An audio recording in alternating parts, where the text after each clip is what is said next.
রাত তখন গভীর, জানলার বাইরে আকাশ ভেঙে বৃষ্টি নামছে। মাঝে মাঝে মেঘের গর্জনে জানলার কাঁচগুলো থরথর করে কেঁপে উঠছে, ঠিক যেমনটা কাঁপছে আমার বুকের ভেতরটা। ঘরের এক কোণে জ্বলছে নীল রঙের নাইট ল্যাম্প। সেই ম্লান আলোয় বিছানায় বসে থাকা মানুষটার ছায়া দেয়ালে পড়ে অদ্ভুত এক আকার ধারণ করেছে। মানুষটা আমার স্বামী, সুজন। গত 1 ঘণ্টা ধরে ও আমার দিকে তাকিয়ে আছে, পলক ফেলছে না।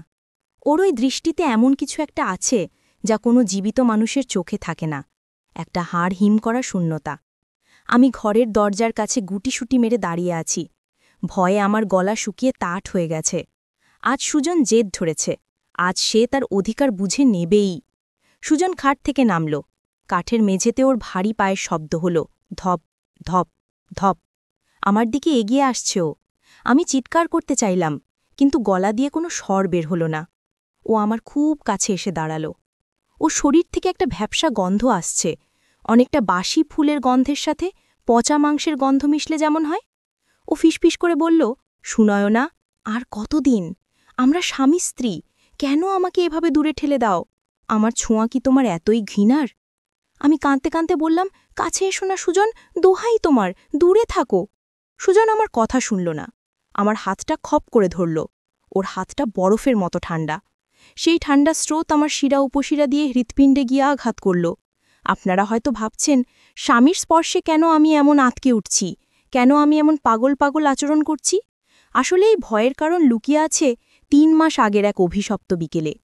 সুজনের সাথে আমার পরিচয় কলেজ জীবনে, সেখান থেকেই প্রেম। ও ছিল ভীষণ প্রাণবন্ত একটা ছেলে, আমাকে ছাড়া ও যেন কিছুই বুঝত না। 3 বছরের সম্পর্কের পর আমাদের 2 পরিবার বিয়েটা মেনে নেয়। বিয়ের দিন ঠিক হল, চারদিকে উৎসবের আমেজ।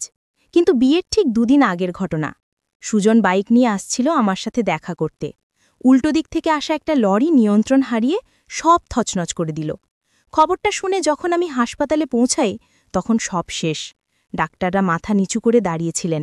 সুজনের সারা শরীর রক্তে মাখামাখি, ওর পালস পাওয়া যাচ্ছিল না। আমি পাগলের মতো ওর নিথর দেহের ওপর ঝাঁপিয়ে পড়েছিলাম, চিৎকার করে বলেছিলাম, তুমি আমাকে ছেড়ে যেতে পারো না সুজন, তোমাকে ফিরতেই হবে। তারপরই ঘটল সেই অলৌকিক ঘটনা। মর্গে নিয়ে যাওয়ার ঠিক আগ মুহূর্তে সুজনের আঙুল নড়ে উঠল। ডাক্তাররা অবাক হয়ে গেলেন। মনিটরে আবার হৃৎস্পন্দন ফিরে এলো। সবাই বলল, এ এক মিরাক্কল, সাক্ষাৎ ঈশ্বরের আশীর্বাদ। সুজন ফিরে এলো, সুস্থ হয়ে উঠল অবিশ্বাস্য দ্রুতগতিতে। নির্ধারিত দিনেই আমাদের বিয়ে হল। সবাই কত আনন্দ করল, কিন্তু কেউ জানল না হাসপাতাল থেকে যে সুজন ফিরে এসেছে, সে আমার সুজন নয়, সে অন্য কিছু। বিয়ের পর ফুলশয্যার রাতে আমি খাটে বসেছিলাম। সুজন ঘরে ঢুকল। ওকে ভীষণ ক্লান্ত দেখাচ্ছিল। ও এসেই আমার পাশে শুয়ে পড়ল। আমি লজ্জায় লাল হয়ে অপেক্ষা করছিলাম, কিন্তু সুজন কোনো কথা বলল না। কিছুক্ষণের মধ্যেই ও গভীর ঘুমে তলিয়ে গেল। আমি ওর গায়ের চাদরটা ঠিক করে দিতে গেলাম। যেই ওর গলায় আমার হাত লাগল, আমি চমকে উঠলাম। ভীষণ ঠান্ডা, এসি চলছে না ঘরে, অথচ ওর শরীরটা মনে হচ্ছে ডিপ ফ্রিজ থেকে বের করা হয়েছে। আমি ওর নাকের কাছে হাত দিলাম। ও শ্বাস নিচ্ছে না। আমার হাত পা অবশ্যই আসছিল। আমি ভাবলাম ও হয়তো ঘুমের মধ্যে মারা গেছে। আমি চিৎকার করে সবাইকে ডাকতে যাব, ঠিক তখনই সুজন চোখ মেলল। সেই চোখ, ঘোলাটে ধূসর রঙের মণি। ও আমার দিকে তাকিয়ে হাসল, বলল, কি হলো সুনয়না, ঘুমাওনি? আমি তোতলামি করে বললাম, তোমার বুকে হার্টবিট। সুজন হেসে উড়িয়ে দিল, ধুর পাগলি, খুব ক্লান্ত তো, তাই হয়তো বুঝতে পারছ না। পরদিন সকালে সুজন আবার একদম স্বাভাবিক, গরম শরীর, হাসি খুশি, সবার সাথে গল্প করছে। আমার মনে হলো আমি হয়তো গতরাতে দুঃস্বপ্ন দেখেছি।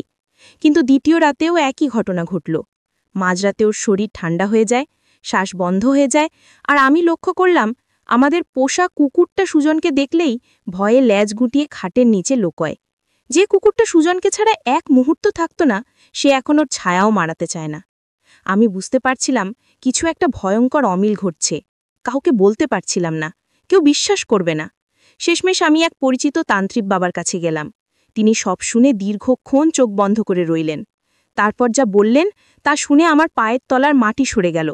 তিনি বললেন, মা, তুমি যার সাথে সংসার করছ সে জীবিত নয়। ওই অ্যাক্সিডেন্টেই ওর মৃত্যু হয়েছিল, কিন্তু তোমার প্রতি ওর ভালোবাসা এতটাই তীব্র ছিল যে ওর আত্মা শরীর ছাড়তে পারেনি। ও নিজেও জানে না যে ও মৃত। ও একটা লিভিং ডেড বা জীবন্ত লাশ হয়ে ঘুরে বেড়াচ্ছে। আমি কেঁদে ফেললাম। উপায় জানতে চাইলাম। তান্ত্রিক বাবা কড়া গলায় সাবধান করলেন, খুব সাবধানে থেকো। ও যতদিন জানবে না ও মৃত, ততদিনও শান্ত থাকবে। কিন্তু সাবধান, কোনোভাবেই ওর সাথে শারীরিক মিলন হতে দিও না। স্বামী স্ত্রীর মিলন হলো আত্মার মিলন। যেদিন তোমরা এক হবে, যেদিন ও তোমার শরীরের সম্পূর্ণ উষ্ণতা পাবে, সেদিন ওর মধ্যে সুপ্ত প্রেতাত্মা জেলে উঠবে। ও বুঝতে পারবে ও এই জগতের নয়। আর তখন ও একা যাবে না, ও তোমাকে সঙ্গে নিয়ে যাবে। ওর অতৃপ্ত আত্মা তোমাকে ছিঁড়ে খুঁড়ে ফেলবে। সেই থেকে শুরু হলো আমার যুদ্ধ। দিনের বেলা সুজন আমার প্রেমিক, কিন্তু রাত হলেই ও আমার কাছে এক আতঙ্ক। গত ৩ মাস আমি নানা অজুহাতে ওকে দূরে রেখেছি। কখনো অসুস্থতার ভান করেছি, কখনো ঝগড়া করেছি, কিন্তু সুজনের ধৈর্য আজ বাঁধ ভেঙেছে। সুজন এখন আমার হাত ধরে আছে। ওর নখগুলো আমার চামড়ায় বসে যাচ্ছে। ব্যথা লাগছে খুব। সুজন দাঁতে দাঁত চেপে বলল, কেন শোনায় না? অন্য কারোর সাথে সম্পর্ক আছে তোমার, তাই আমাকে ঘৃণা করো? আমি বললাম, না সুজন, বিশ্বাস করো, তোমাকে আমি জীবনের চেয়েও বেশি ভালোবাসি। কিন্তু সুজন ধমকে উঠল, কিন্তু কি? আজ আমি কোনো অজুহাত শুনব না। সুজন আমাকে হ্যাঁচকা টানে তার কাছে নিয়ে গেল। আমি ওর বুকের সাথে মিশে গেলাম। সেই পচা গন্ধটা এখন আরও তীব্র। আমার বমি পাচ্ছে।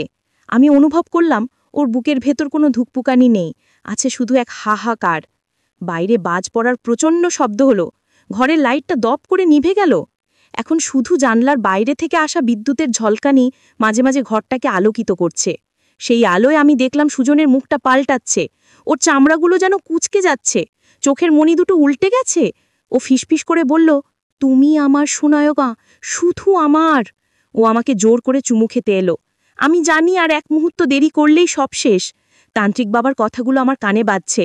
আমাকে বাঁচতে হবে, আমাকে এই অভিশপ্ত জীবন থেকে মুক্তি পেতে হবে। আমি সর্বশক্তি দিয়ে সুজনকে ধাক্কা দিলাম। ও আশা করেনি, তাই ছিটকে খাটের ওপর পড়ল।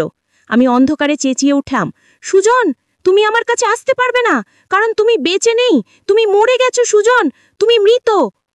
আমার কথাটা শেষ হওয়ার সাথে সাথে ঘরটা মুহূর্তের জন্য একদম নিস্তব্ধ হয়ে গেল। বৃষ্টিও যেন থেমে গেল। সুজন খাটের ওপর বসে রইল। বিদ্যুতের আলোয় দেখলাম ও মাথা নিচু করে আছে। ধীরে ধীরে ও মুখটা তুলল। ওর গলার স্বর পাল্টে গেছে। সেটা সুজনের গলা নয়, যেন পাতাল থেকে আসা কোনো দানবীয় আওয়াজ। আমি মৃত। ও নিজের হাতগুলোর দিকে তাকালো। আমি দেখলাম চোখের সামনে ওর হাতের চামড়া খসে পড়ছে। ওর সুন্দর মুখটা গলে যাচ্ছে মোমের মতো। বেরিয়ে আসছে কঙ্কালসার চেহারা। ও উঠে বাড়ালো, তুমি মিথ্যে বলছো সুনয়না, আমি বেঁচে আছি, এই তো আমি। ও নিজের বুকে চাপড়তে লাগলো, কিন্তু সেখানে কোনো শব্দ হলো না, শুধু হাড়ের খটখট আওয়াজ। সত্যিটা জানার পর ওর আত্মার স্থির থাকতে পারছে না। ওর শরীরটা পৌঁছতে শুরু করেছে দ্রুত গতিতে। ও আমার দিকে এগিয়ে এলো, এবার ভালোবাসতে নয়, ধ্বংস করতে। তুমি আমাকে সত্যিটা কেন বললে? আমি তো তোমাকে নিয়েই থাকতে চেয়েছিলাম। এখন আমাকে চলে যেতে হবে, কিন্তু তোমাকে রেখে যাব না।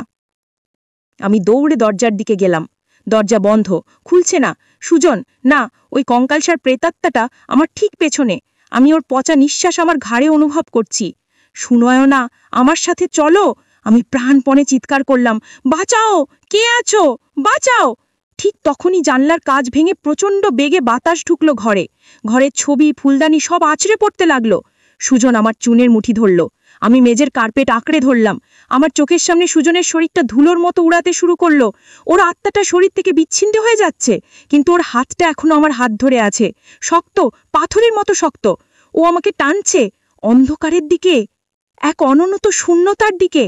আমি জ্ঞান হারানোর আগে শেষবার শুনতে পেয়েছিলাম ওর আর্তনাদ, সুনয়না, আমরা আবার আসবো, আবার আসবো। পরদিন সকালে যখন পুলিশ দরজা ভেঙে ঘরে ঢুকলো, তারা দেখল আমি ঘরের এক কোণে জ্ঞান হারিয়ে পড়ে আছি, আর আমার পাশে পড়ে আছে সুজনের পচা গলা লাশ। ডাক্তাররা বলেছিল এই লাশটা অন্তত ৩ মাস আগের পুরনো। আমি বেঁচে গেছি, কিন্তু আমি কি সত্যিই বেঁচে আছি? এখনো প্রতি রাতে যখন বৃষ্টি নামে, আমি জানলায় একটা ছায়া দেখতে পাই, আর শুনতে পাই সেই ফিসফিসানি, সুনয়না, আমি আসছি, তৈরি থেকো। আপনারা যারা এই গল্প শুনছেন, আজ রাতে যদি আপনাদের সঙ্গী আপনাদের দিকে পাশ ফোরে শোয়ে, আর তার শরীরটা যদি স্বাভাবিকের চেয়ে একটু বেশি ঠান্ডা লাগে, তাহলে সাবধান, হয়তো আপনার পাশেও শুয়ে আছে কোনো সুজন, যে জানে না সে আর এই পৃথিবীর নয়।